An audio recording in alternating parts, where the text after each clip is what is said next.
I try in the reading and writing. It's a good class. It's a good teacher. Good. And how long have you been in England? England, 22 years ago. 22 years? Yes. And you're only just learning English, are you?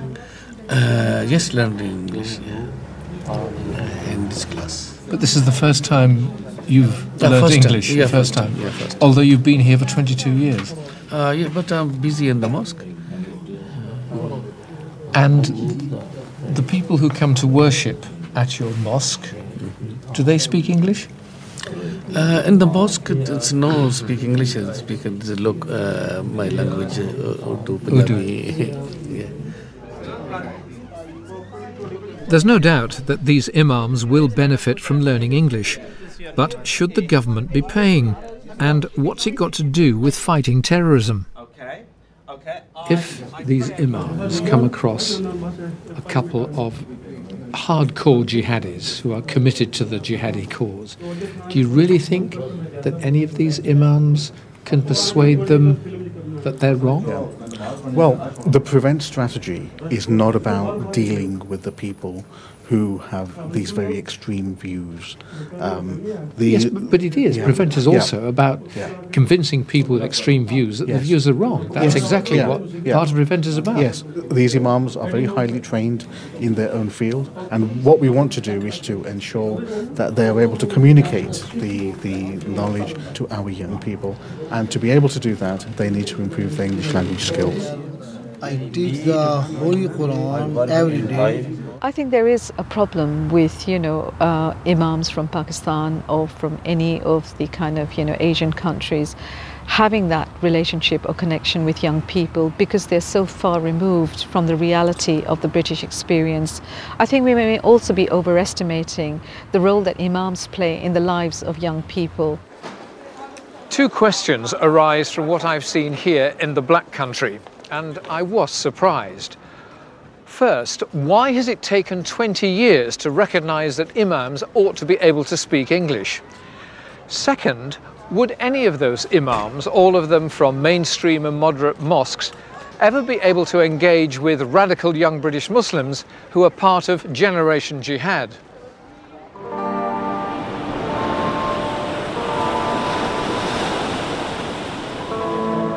When Qasim was asking questions about his Muslim identity, he didn't get answers from his local imams.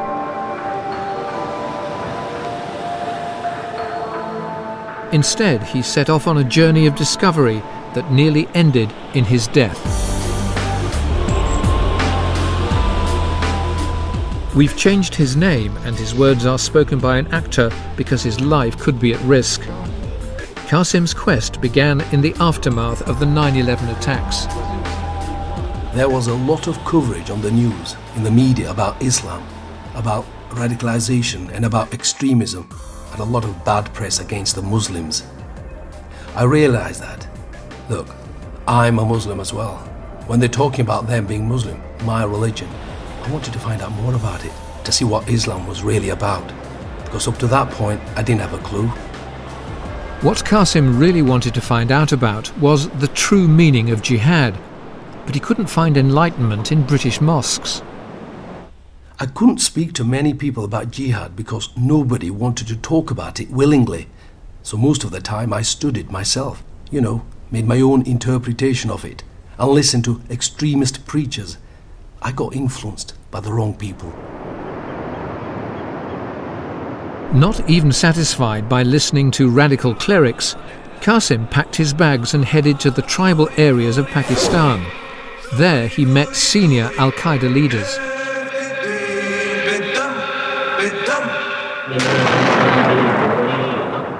They were fighting jihad in Afghanistan, primarily to get rid of the foreign forces there.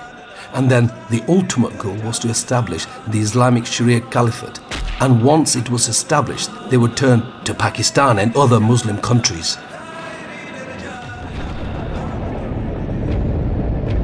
But Qasim's flirtation with extreme Islam was cut short when a Hellfire missile was launched from a US Army drone.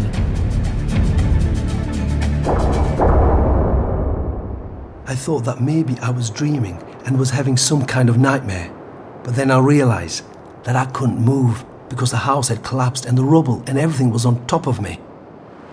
When I opened my eyes, I could see people running about, shouting and screaming.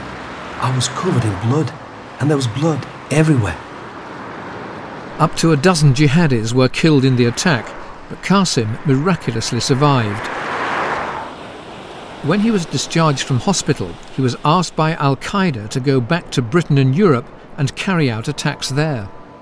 I realized that they don't need manpower to fight in Afghanistan. What al-Qaeda really needs are foreigners who do operations abroad. I made up my mind that this wasn't for me. I thought, killing innocent people, women and children, it was against the principles of Islam. So Qasim headed home to his family. From what he's seen during his time back in England, Qasim believes that little has changed for young Muslims like him looking for answers.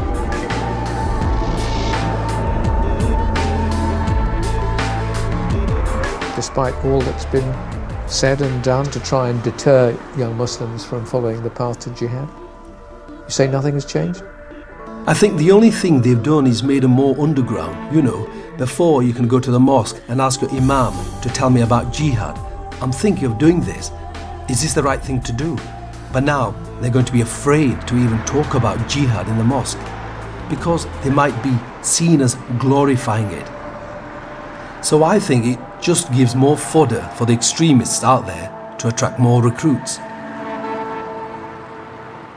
Is it easy to discuss jihad? No.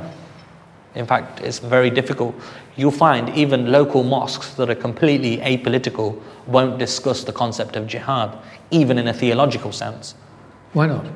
Because there's stigmas attached to it, and there's a lot of fear in Muslim communities that if they start engaging in this issue of jihad, which is I'm talking about the anglicized version of it, then that they will be labelled as somebody who's possibly showing signs of radicalization, which means that they might be at the receiving end of the state. Engaged in our multi-Muslim shift that we started when we first began. I saw it at first hand in Bristol whilst doing the rounds with the local special branch. We always advise our congregation not to engage themselves in controversial arguments. These kind of things we always emphasize in our congregation. But do you discuss issues like jihad in your study groups and in your mosque? Is that an issue, a subject that you engage with and discuss what it means? It is not that easy, so we try to avoid it. We have had seminar and talks in so many other subjects, but in that particular subject we discourage to have the discussion. But why is jihad a taboo subject? Why is it the subject whose name you can't mention? It is not taboo. It is not taboo. It is just a matter of understanding.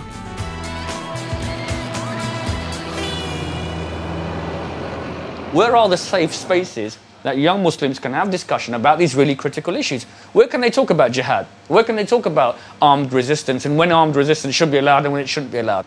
It was really interesting what young people would come up to me and they said, can we talk about J? I said, what's J? Can we talk about J? Because they don't even want to mention the word jihad in case someone's heard them and then they're going to be labelled as radicalised or extreme. If anti-terror legislation is creating a climate in which discussing jihad seems risky, in Rochdale, Lancashire, Prevent is trying to open things up.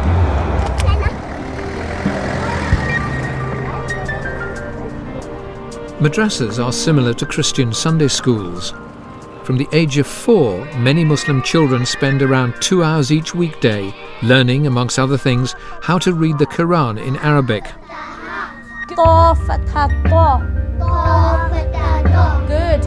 As such, madrasas are a potential battleground for young hearts and minds. Today's lesson on the ICE project, as you know, we've been doing this for a while now. The imam at this madrasa is Irfan Chisti, a passionate opponent of extremism. If they have understanding of us,